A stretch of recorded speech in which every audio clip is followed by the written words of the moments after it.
so magandang hapon muli, Mr. Chairman. I'd just like to pose a shortened list of my remaining questions from our first round for this afternoon's plenary. So, una na po, Mr. Chair, Mr. President, on the Maharlika investment in the National Grid Corporation of the Philippines. Gusto natin maiwasan na masayang ang 19 billion pesos na investment na ginawa ng MIF sa NGCP para sa renewable energies. So maybe get an update from the Department of Finance on how the investment of Maharlika in the NGCP is doing, Mr. Chair.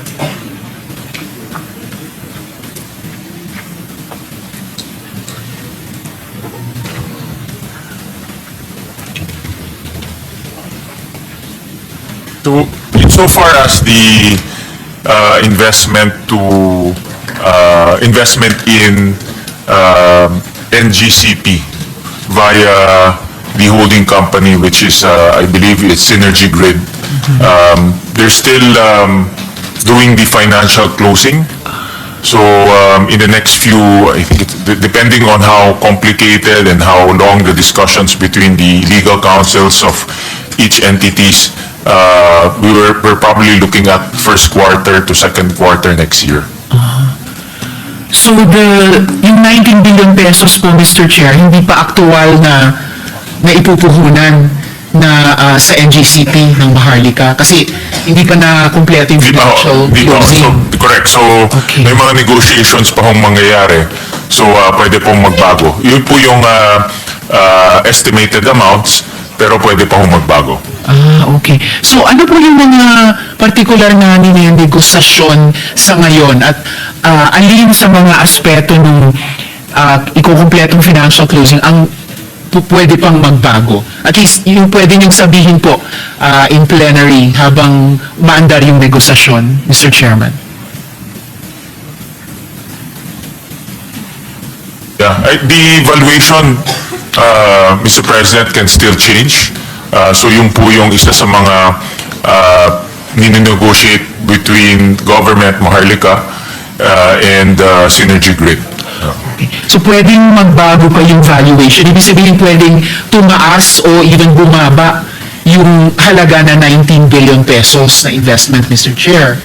Pwede pa ho, magbago ho yun. No? Ano yung magiging basehan ng pagbago ng halagang iyon kung sakali?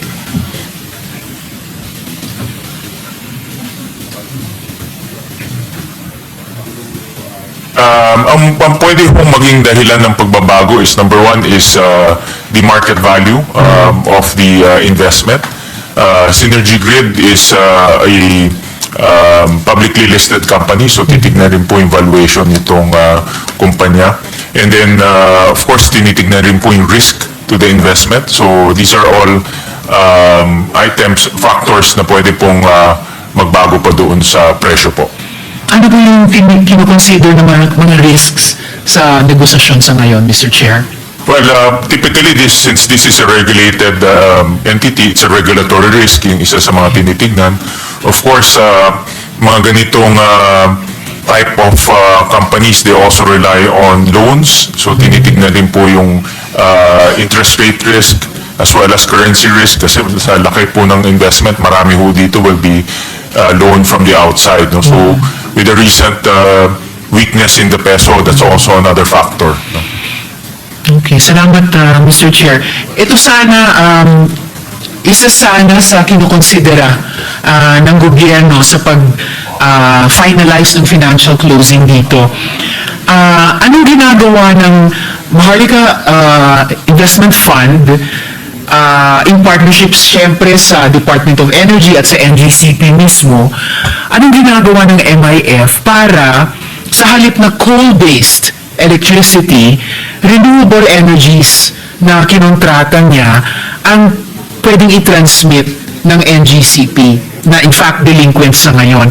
Pwede po bang humingi sa kanila ng detailed technical report bilang bahagi din ng oversight ng Senado sa MIF, Mr. Chairman?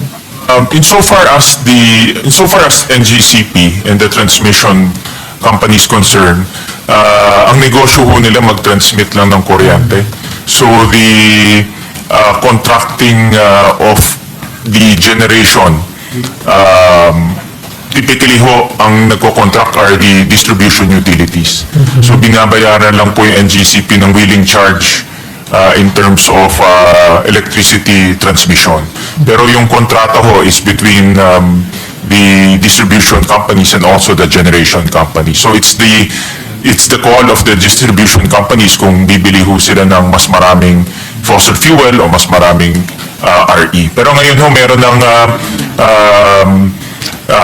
RPS, Renewable Portfolio Standards, ang DOE, so they're mandated to contract 5% of their total electricity outputs from renewable energy. No? At tumataas ho yan over time. No? Opo, Mr. Chair, at kasama naman ng DOE sa pag-finalize ng financial closing, di po ba?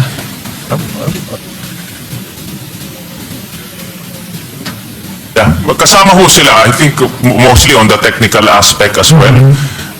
Alam ho ni Senator Risa yung national security aspect of this asset, so I'm sure nagko-consult rin sila with DOE regarding this aspect as well. Opo. In fact, Mr. Chair, hindi naman ako magtatanong tungkol sa, for once, no, na sa paulit-ulit nating pagtatalakay sa NGCP, hindi ko naman itatanong ngayon yung national security aspect.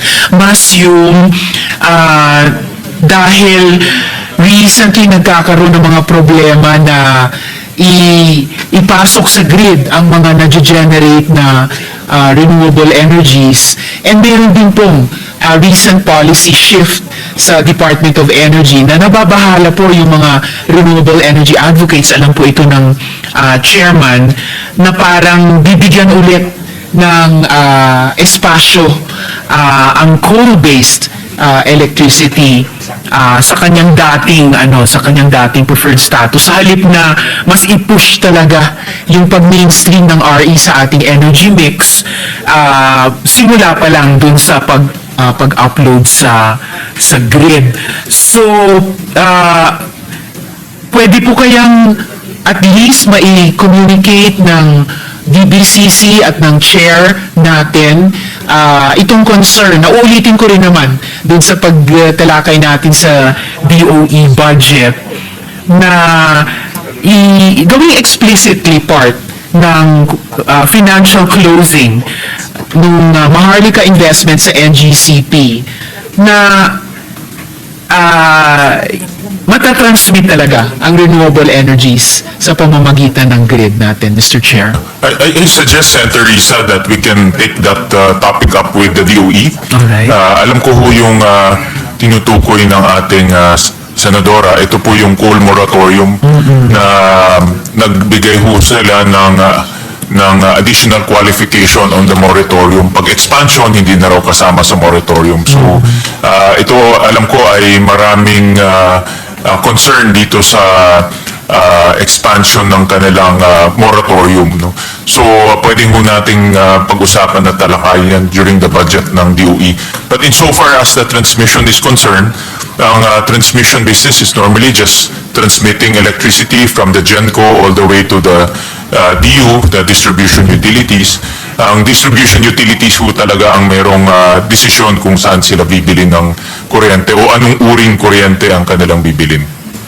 I understand, Mr. Chair, but then again, certain language can be introduced dun sa financial closing on the part of national government para higit na i-encourage yung pagpapapasok ng renewable energy sa grid natin. In the detailed, pwede po bang makatanggap ang Senado ng detailed technical report bilang tulong sa atin, sa oversight natin sa Maharlika moving forward, Mr. Chair? Yeah, andito po ang si Secretary Recto, who sits as an ex officio chairman of the Maharlika, so pwede ho silang magbigay ng mga technical reports. For example, maganda ho yung tanong nyo, yung evaluation report, kung ano ba ang ginamit nilang evaluation methodology on their investment, as well as beyond the evaluation, for example ho, ano ba ang, from a national security aspect, ano ba ang benefit ho sa atin. No? So, we can request a report in confidence, I'm sure confidential Sure, Mr. yan, na Chair. isubmit ho sa Senado. Okay, maraming salamat po, Mr. Chair. Dako naman po ako sa technical smuggling na baka itanong din ni Senator Pangilinan at gayon din nating lahat sa pagtalakay sa DA budget. So, malaking halaga ang nawawalang revenues at negatively affected ang ating mga magsasaka dahil sa pag-misdeclare ng mas mababang kalidad at halaga para sa ating mga ini-import na bigas. So, ang pagresolba ng issue nitong technical smuggling, ito po ba ay nasa taas ng priorities ni Commissioner Nepomuceno? At ano po yung magiging clear milestones nila para sabihin na nasosolve na natin itong walang kamatayang age-old problem na to, Mr. Chair? I joined the Senator Risa, the lady from Banay, to emphasize on curbing technical smuggling and smuggling in general in our country. Talagang wala hong panalo sa smuggling dahil talo na ho ang farmers ho natin, tapos wala pa tayong revenues na kukuha. No? So, hindi ho talaga tayo, wala hong nagbe-beneficyo ho dyan. Medyo bumababa ho yung presyo pero hindi naman sustainable dahil maraming farmers ho ang nadi-displace. So,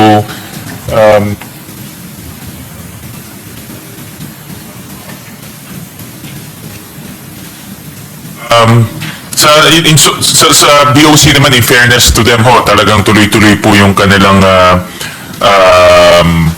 pagsugpo dito po sa smuggling sa ating bansa. So to date,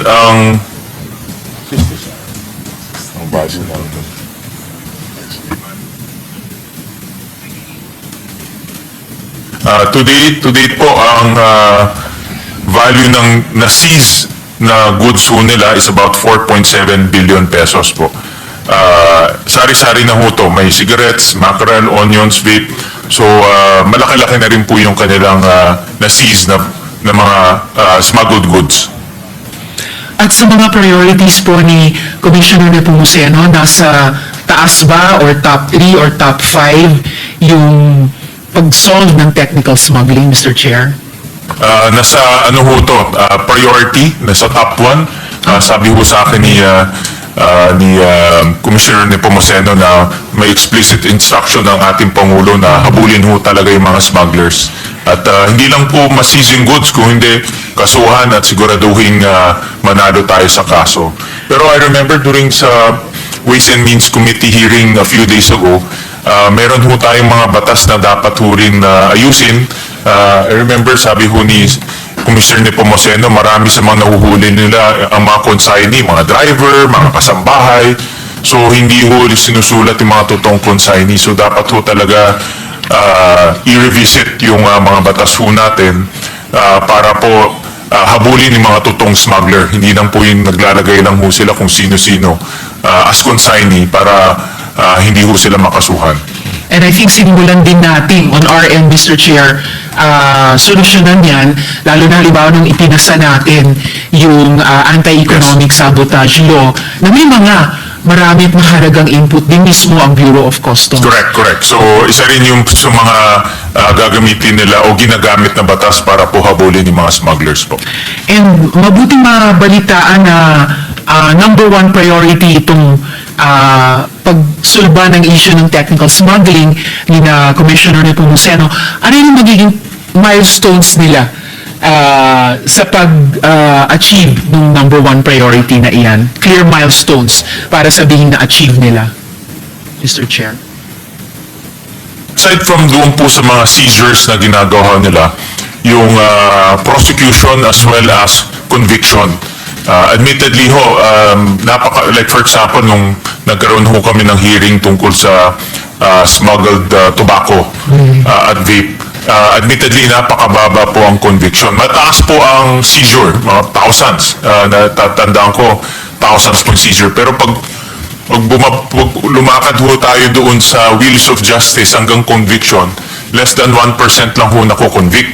So maraming nahuhuli pero halos kakaunti lang po yung conviction. So yun po yung challenge natin sa BOC and sa BIR na taasan po yung conviction. Together with the DOJ, of course. Talagang dapat ho, meron pong makulong rin sa mga smugglers.